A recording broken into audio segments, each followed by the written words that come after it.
Hello everybody and welcome back to the United Stand. Sancho is the topic of discussion today. Obviously he's a hot topic at the minute, whether he is playing in the right position. It's things we're going to touch on today. Obviously the figure we've spent on him is astronomical. We thought we were getting this finished article, but it's obviously seeming more that he is going to be a work in progress. I'm here with Adam today. I'm not sure what your thoughts are on Sancho, and it's actually going to be a good topic of discussion, I think, because I think Sancho again kind of divides the fan base in terms of, you know, what people think that he's capable of, and obviously what he is kind of producing at the same sense. But from the off, obviously, I think we spent like 76 million or something, and he had that first season, the first bedding in season, and now it's time where, you know, the fans will. They've allowed him to have that time, and now it's time to step up and produce. Obviously, we've seen, you know, it's the same with other players, Jack Grealish to kind of name one. But what's your thoughts on Sancho? Obviously, the performances haven't been that great. He started off okay, started off scoring a few goals, but it's kind of tailed off a little bit. Do you think that Sancho, I mean, obviously there's a player there, but do you think that Sancho can play a big role for Manchester United this season? It is all a second syndrome, isn't it? Second season syndrome, Charlie. It's good that we don't talk and communicate before these videos, so you can get the raw opinion, because there's a lot of negativity around Sancho at Chelsea at weekend that I was speaking to a lot of fans, and there's a lot of fans that are not happy with his output. They're really not. They look at that price tag, and we shouldn't always look at that in terms of the player and what he can produce. We've seen what he did at Dortmund, and we thought that was coming to England. We thought it was going to be different to a Mkhitaryan or a Kagawa, who had equally as good stats but then failed ultimately at United. It can't be again. We can't strike 3 times, can we, with German imports? But he's English.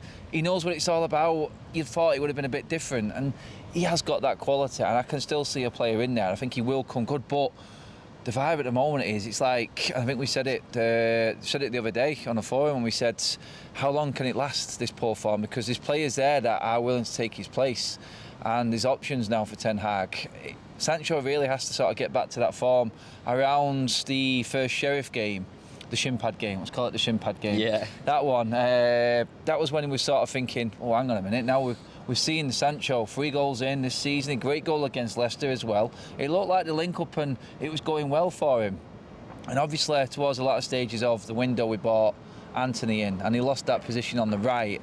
Now, is that where it sort of got more uncomfortable for him because he's been moved to the left? Some fans would argue that point, but he played a lot on the left for Dortmund, so there's no real excuse. Yeah. He played equally amount of games on the left and the right for Dortmund, so that's what the fans are looking at, and I can see the argument with it, because we expected an awful lot more, and now nearly a season and a half in, he's not going to get into the World Cup squad for England. That's the first time, and it's only since he's been at United he's not managed to make the England squad, so there is an effect here what the club and the pressure of being a United player is having on him.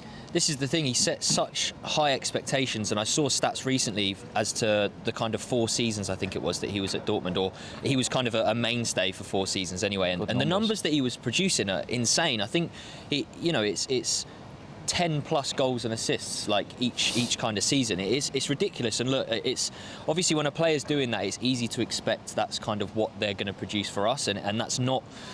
It's obviously a difficult position because it works with anyone, right? You know, I mean, Anthony was producing okay numbers, and you automatically hope that that's going to translate into Premier League, but the Premier League is the best league in the world for a reason, and it's got the best defenders in it, and it's the most intense type of football in the world. And I think I mean, you look back to the kind of partnership that he built with Haaland, obviously the goals and assists that he used to give to Haaland. Do you think that because he doesn't have that kind of link up with a striker, you know, he obviously never really made anything with Martial, and you know, he was kind of in and out the team under Solskjaer a little bit, and then obviously with the Ronaldo situation at the minute, and Rashford isn't the best number 9 for us, let alone, you know, anything else.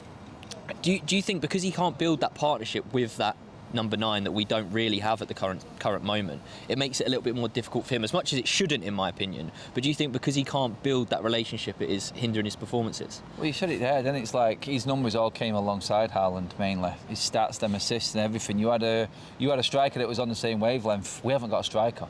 So it sort of mills into the actual argument that you're making in terms of there's no consistency in that front line for United week in, week out now.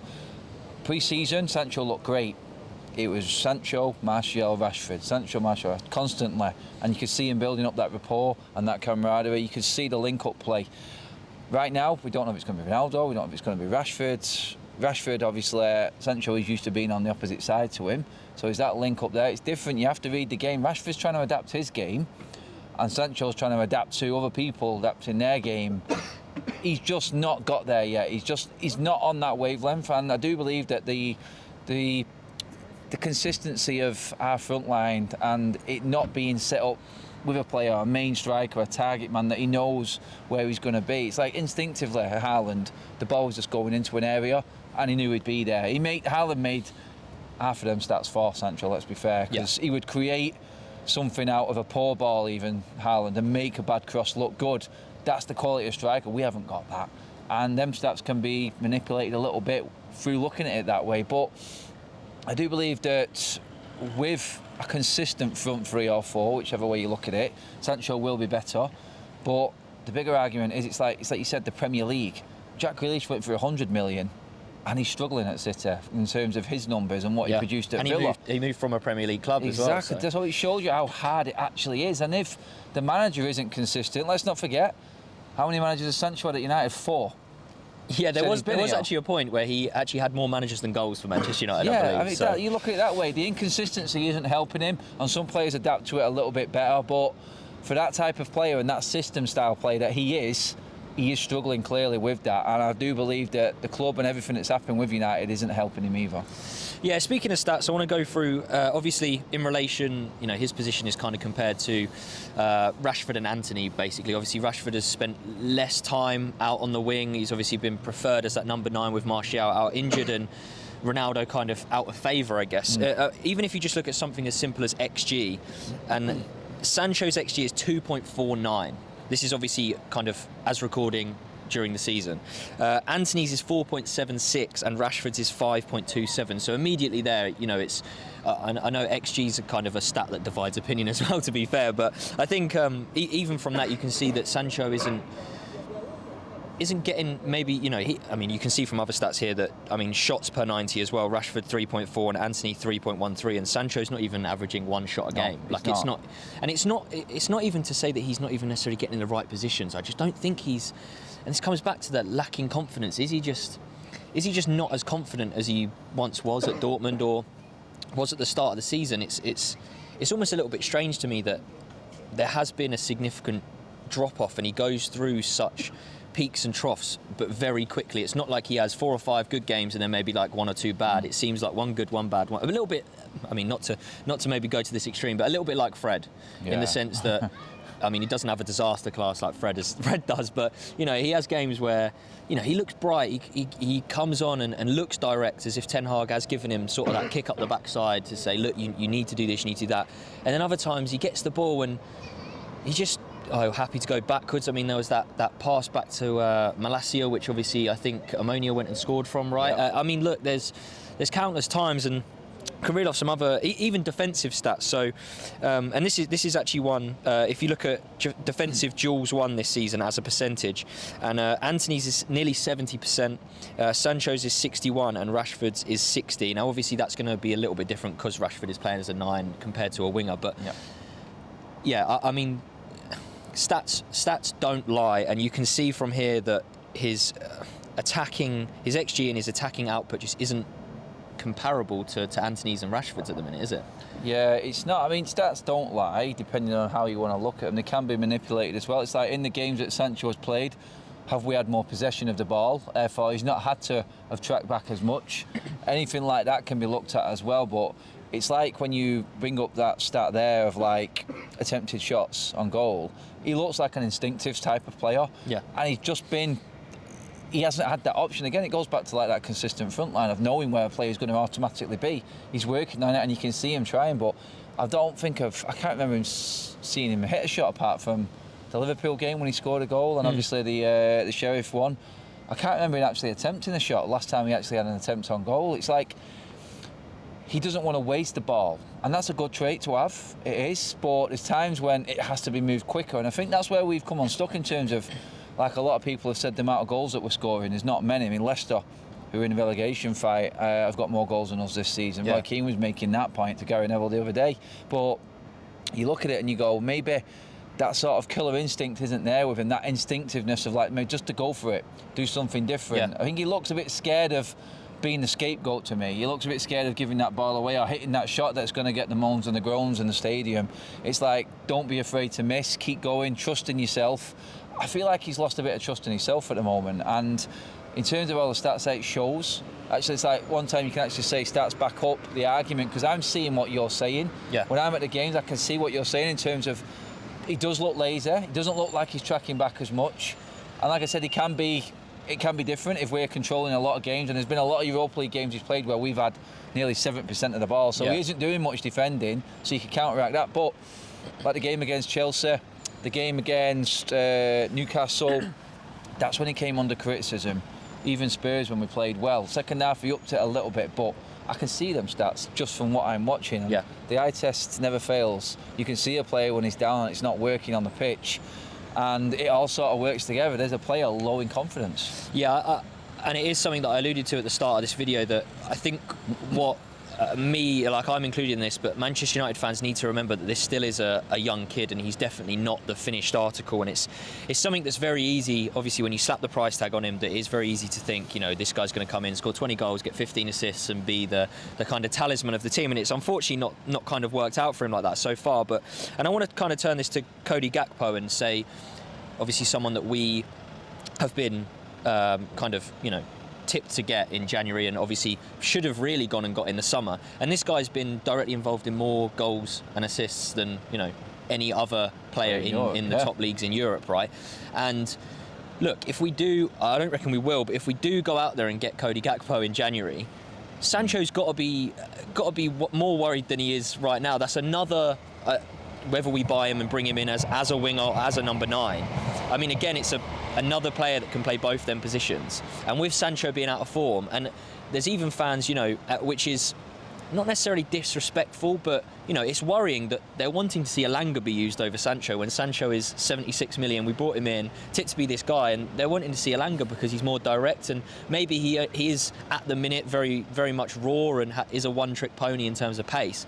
It's still offering a lot more than, you know, what Sancho is. And I just think that, and I get your thoughts now on, you know, if Gakpo is brought in, what does Sancho think?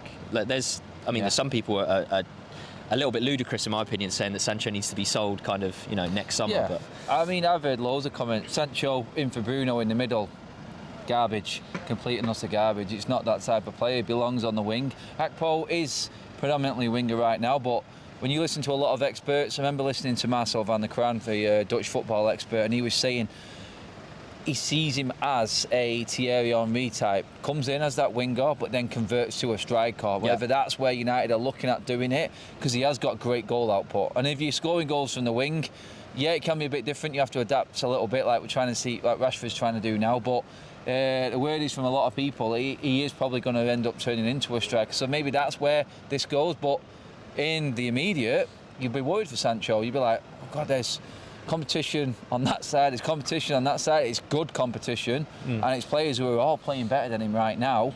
You would be worried about that, because it's some players that, and I said this yesterday, I said, maybe he needs time on the sidelines. That will help him out. It does help a lot of people out. It helps a lot of players to take a step back, like Luke Shaw, come back firing. He's the type of player and character we don't know with Sancho. We don't know, because the expectation now has gone up, and we're expecting things from him. So will the time on the sidelines help him? Does he need to play more games? Does he need to go on the right-hand side? Is he willing to wait for Anthony to have a bad game, which he hasn't really had yet? No. His work rate and everything helps him out, because when Anthony's not doing it up front, he makes up for it in defensive attributes and getting the ball back, and the fans appreciate that a lot more than anything.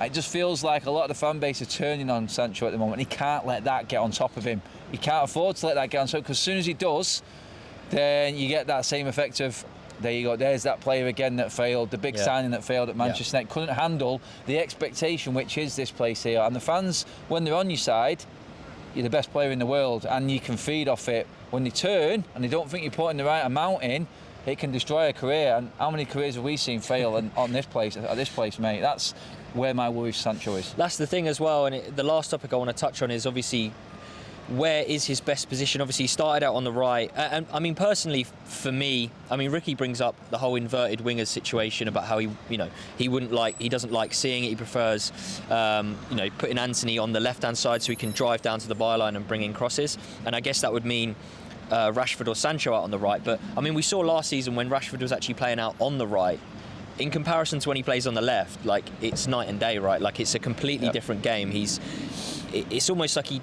forgets what to do, like he doesn't understand like what to do out there. But ultimately, I think in the modern game, and again, this depends on kind of what system you're playing, but if the wingers are asked to do the same thing, whether you're playing on the right or left, you should be able to do either job, and I don't think it should hinder your performance as such. But and I said this in a forum actually, why should, when Sancho is playing bad, why should we try and force him back into the team at the expense of someone else? When Anthony has one bad game, and you look at even when he isn't scoring, isn't assisting, he's still so influential, and you see his name, hear his name all the time.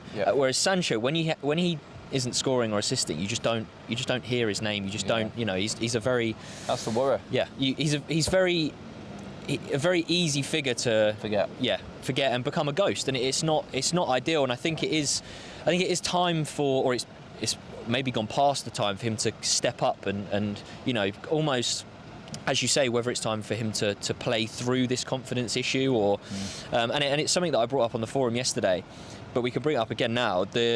If Martial was fit, obviously he seems to be number 9 for Erik ten Hag. That then, in my eyes, would push Rashford out on the left, meaning Sancho wouldn't be playing near enough as minutes as he is. I think he's something like 900 odd minutes he's played. So do you think that Sancho wouldn't have played anywhere near as many minutes, if Martial was to have stayed fit? This comes down to Ten Hag, and like we've been talking about, the culture and the expectation levels that he's bringing to the club. Even his first interview when he came into Manchester United, he said United need to be winning every game. It's as simple as that. That mentality then bleeds down into the squad. If you don't have a good game, you don't play.